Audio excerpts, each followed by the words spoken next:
आज गुप्त नवरात्रि का 9वां दिन है और आज हम सभी भक्तजन माता जगदम्बा का स्वरूप माता अन्नपूर्णा की कथा सुनेंगी, ताकि माता अन्नपूर्णा हमारे घर पर सदा निवास करती रहे। यह कथा बहुत ही उत्तम है और घर गृहस्थी वाली महिलाओं को इस कथा का श्रवण तो ज़रूर ही करना चाहिए। तो अगर आप सभी गुप्त नवरात्रि नहीं भी कर रहे हैं तो भी इस कथा का श्रवण पूरा ज़रूर करिएगा। साथ ही आज हम अंत में दुर्गा सप्तशती का 12वां अध्याय भी सुनेंगे। तो आइए माता का ध्यान धरकर कथा को शुरू करते हैं। बोलिए माँ जगदम्बा की जय हो।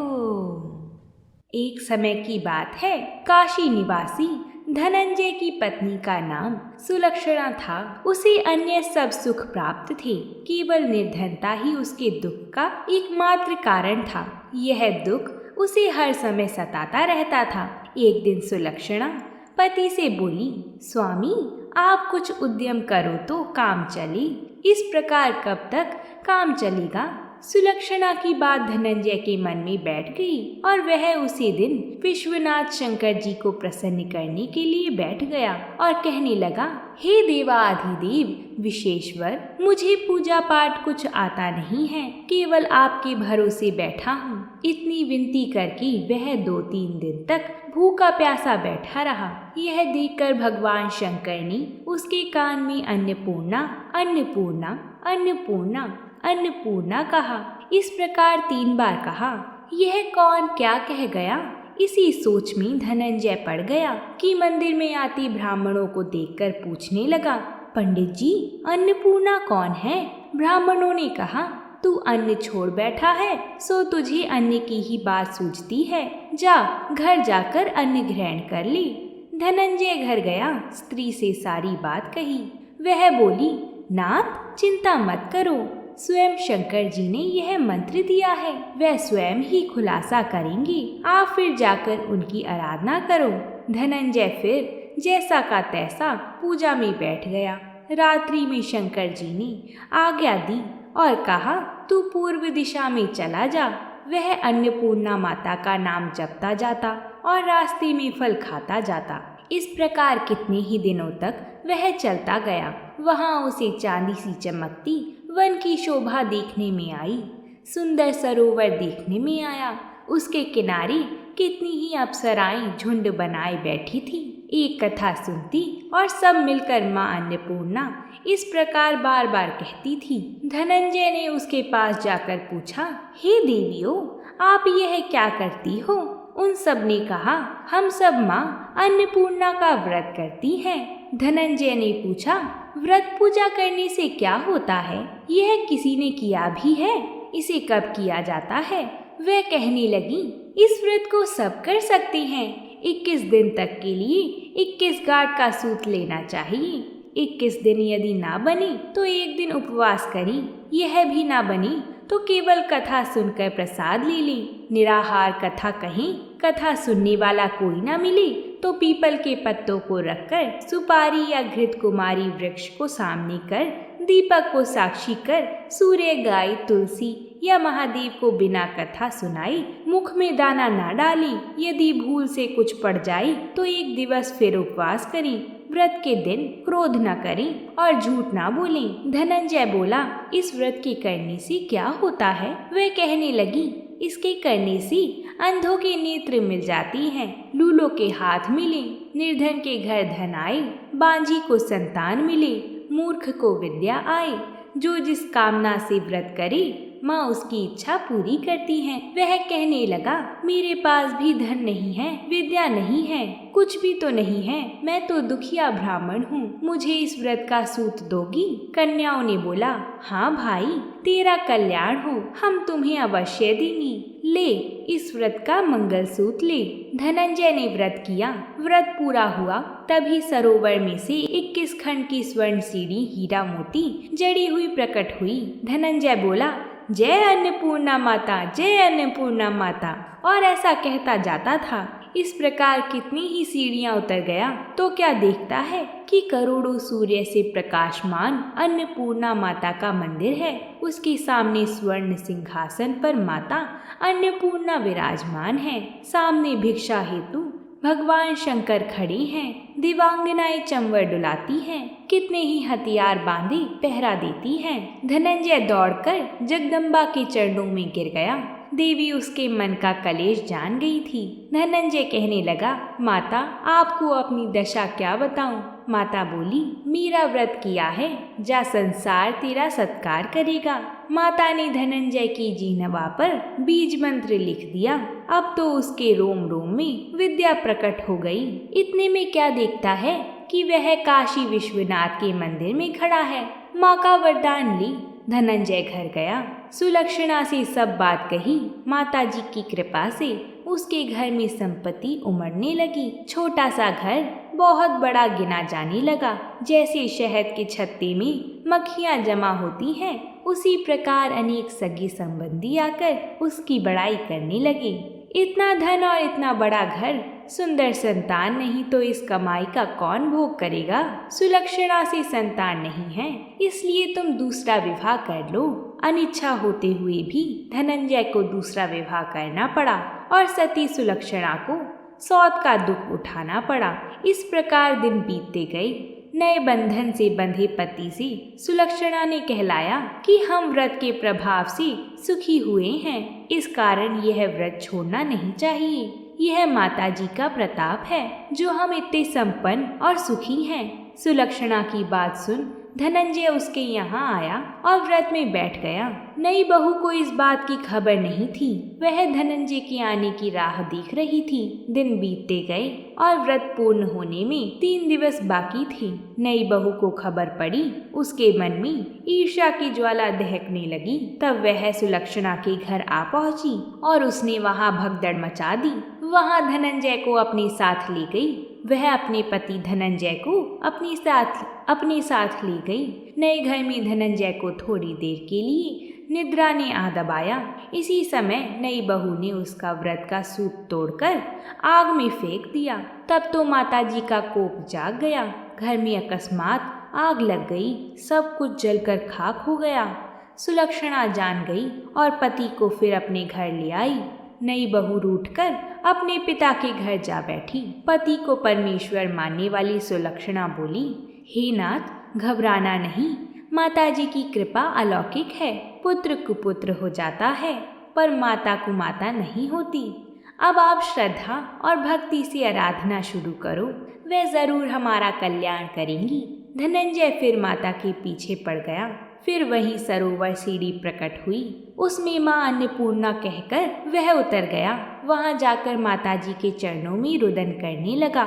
माता प्रसन्न होकर बोली, यह मेरी स्वर्ण की मूर्ति ले, उसकी पूजा करना, तू फिर सुखी हो जाएगा।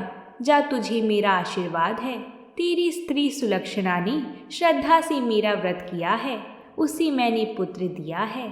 धनंजय ने आंखें खोली तो खुद को काशी विश्वनाथ के मंदिर में खड़ा पाया। वहां से फिर उसी प्रकार वह घर को आया। इधर सुलक्षणा के दिन चढ़े और महीने पूरे होते ही पुत्र का जन्म हुआ। गांव में आश्चर्य की लहर दौड़ गई। इस प्रकार उसी गांव में निःसंतान सेठ के पुत्र होने पर उसने माता अन्नपूर्णा का मंदिर बनवा दिया। उसमें माताजी धूमधाम से पधारी, यज्ञ किया और धनंजय को मंदिर के आचार्य का पद दे दिया। जीविका के लिए मंदिर की दक्षिणा और रहने के लिए बड़ा सुंदर सा भवन दिया। धनंजय स्त्री पुत्र सहित वहां रहने लगा। माता की कृपा से उसका जीवन भरपूर चल रहा था। उधर नई बहू के पिता के घर डाका पड़ा, सब लूट गया। वह भीख मांगकर पेट भरने लगे। सुलक्षणा ने यह सुना तो उन्हें बुला भेजा और उन्हें अलग घर में रख लिया। उनके अन्न वस्त्र का प्रबंध कर दिया। धनंजय, सुलक्षणा और उसका पुत्र माताजी की कृपा से आनंद से रहने लगे। माताजी ने जैसे इनके भंडार भरे वैसे ही सबके भंडार भरना। बोलिए माता रानी की जय। आइए अब हम सभी दुर्गा सप्तशती का 12वां अध्याय सुनते हैं। देवी बोली, हे देवताओं, जो पुरुष इन स्रोतों द्वारा एकाग्रचित होकर मेरी स्तुति करेगा उसके संपूर्ण कष्टों को निसंदेह मैं हर लूंगी। मधुकैटभ के नाश, महिषासुर के वध और शुंभ निशुंभ के वध की जो मनुष्य कथा कहेंगे, मेरे महात्म्य को अष्टमी, चतुर्दशी व नवमी के दिन एकाग्रचित से भक्ति पूर्वक सुनेंगे, उनको कभी कोई पाप ना रहेगा। पाप से उत्पन्न हुई विपत्ति भी उनको ना सताएगी। उनके घर में दरिद्रता ना होगी और ना उनको प्रियजनों का बिछोर होगा। उनको किसी प्रकार का भय ना होगा। इसलिए प्रत्येक मनुष्य को भक्ति पूर्वक मेरे इस कल्याणकारक महात्म्य को सदा पढ़ना और सुनना चाहिए। मेरा यह महात्म्य महामारी से उत्पन्न हुए संपूर्ण उपद्रवों को एवं 3 प्रकार के उत्पातों को शांत कर देता है। जिस घर में व मंदिर में या जिस स्थान पर मेरा यह स्तोत्र विधि पूर्वक पढ़ा जाता है, इस स्थान का मैं कभी भी त्याग नहीं करती और वह सदा ही मेरा निवास रहता है। बलिदान, पूजा, होम तथा महोत्सव में मेरा यह चरित्र उच्चारण करना तथा सुनना चाहिए। ऐसा हवन या पूजन मनुष्य जानकर या बिना जाने करे, मैं उसे तुरंत ग्रहण कर लेती हूँ। और शरद काल में प्रत्येक वर्ष जो महापूजा की जाती है, उनमें मनुष्य भक्ति पूर्वक मेरा यह महात्म्य सुनकर सब विपत्तियों से छूट जाता है और धन धान्य तथा पुत्र आदि से संपन्न हो जाता है।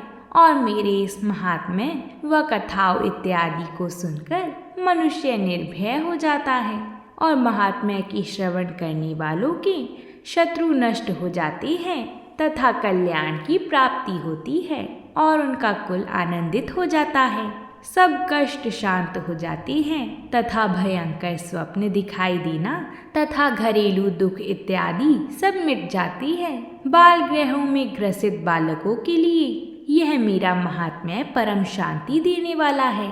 मनुष्यों में फूट पड़ने पर यह भली भांति मित्रता करवाने वाला है। मेरा यह महात्म्य मनुष्य को मेरी जैसी सामर्थ्य की प्राप्ति करवाने वाला है। पशु पुष्प, अर्घ धूप, गंध दीपक इत्यादि सामग्रियों द्वारा पूजन करने से, ब्राह्मणों को भोजन करा के, हवन करके, प्रतिदिन अभिषेक करके, नाना प्रकार के भोगों को अर्पण करके और प्रत्येक वर्ष दान इत्यादि करके जो मेरी आराधना की जाती है और उससे मैं जैसी प्रसन्न हो जाती हूँ, वैसी प्रसन्न इस चरित्र के सुनने से हो जाती हूँ। यह महात्म्य श्रवण करने पर पापों को हर लेता है तथा आरोग्य प्रदान करता है। मेरे प्रादुर्भाव का कीर्तन दुष्ट प्राणियों से रक्षा करने वाला है, युद्ध में दुष्ट दैत्यों का संहार करने वाला है।